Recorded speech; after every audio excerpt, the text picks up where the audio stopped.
स्वागत है आपका अजब गजब कहानियों में। यदि आपके पास भी कोई अच्छी और इंटरेस्टिंग स्टोरी है तो आप हमें कमेंट सेक्शन में लिख सकते हैं ताकि अगली कहानी आपकी हो। अंधेरी रात का अभिशाप। गांव के बाहरी इलाके में स्थित काली हवेली अपने नाम की तरह ही भयावह थी। वर्षों से वहां किसी ने कदम नहीं रखा, लेकिन हवेली के बारे में कहानियां बहुत मशहूर थी। कहा जाता था कि उस हवेली में एक बार एक तांत्रिक ने तंत्र मंत्र किया, जिसके बाद वहां से कोई लौट कर नहीं आया। एक बार गांव में एक शोधकर्ता आया जिसका नाम विवेक था। उसने सुना कि काली हवेली के अंदर कई रहस्य छिपे हैं। उसने तय किया कि वह इन रहस्य को उजागर करेगा। गांव वालों ने उसे बहुत समझाया, लेकिन वह नहीं माना। रात के अंधेरे में विवेक ने एक टॉर्च और कैमरा लिया और हवेली की ओर चल पड़ा। हवेली के पास पहुंचते ही उसकी रूह कांप गई। हवेली के चारों ओर अजीब सी चुप्पी थी, जैसे वहां कोई जिंदा ही न हो। हवेली का दरवाजा बड़ा भारी था। उसने दरवाजे को धक्का दिया तो वह खुल गया। विवेक ने अंदर कदम रखा और देखा कि हवेली के अंदर का माहौल बिल्कुल सन्नाटा भरा था। दीवारों पर जाले लगे हुए, फर्श पर धूल जमी हुई। हवेली के भीतर एक अजीब सी ठंडक थी जो उसकी हड्डियों तक को कपा रही थी। उसने टॉर्च की रोशनी में देखा कि दीवारों पर कई अजीब चित्र बने थे। चित्रों में कुछ राक्षसों की आकृतियां थी जो उसे घूर रही थी।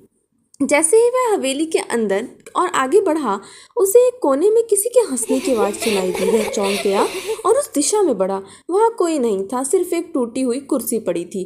अचानक उसे लगा कि कोई उसके पीछे खड़ा है। उसने मुड़कर देखा, पर वहाँ कोई नहीं था। उसकी रूह कांप उठी और उसने जल्दी से वहाँ से हटने की कोशिश की।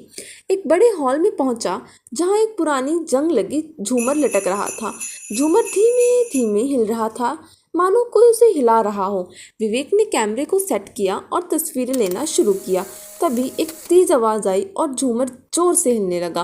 विवेक ने जल्दी से वहां से निकलने की कोशिश की, लेकिन दरवाज़ा अपने आप बंद हो गया।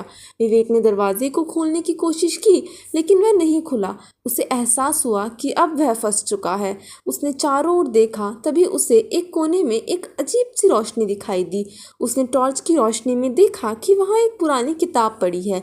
उसने किताब को उठाया और उसके पन्नों को पलटा।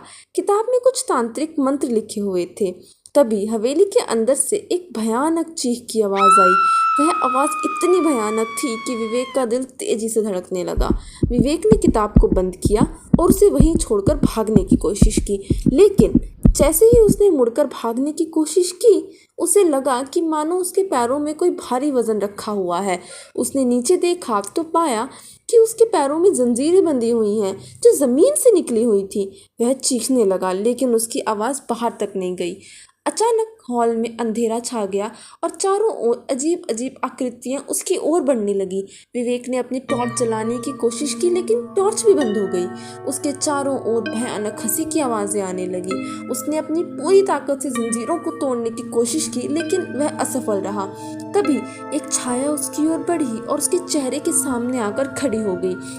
छाया की आंखें लाल लाल जल रही थी और वह धीरे धीरे कह रही थी, यहाँ से कोई नहीं जा सकता। विवेक का शरीर कांप उठा और उसने महसूस किया कि वह कुछ ही क्षणों में बेहोश होने वाला है। अचानक उसे एक झटका लगा और वह जागा। उसने देखा कि उसके चारों तरफ अंधेरा है और हवेली में बिल्कुल सन्नाटा है। उसने अपने आप को संभाला और दरवाजे की ओर भागा।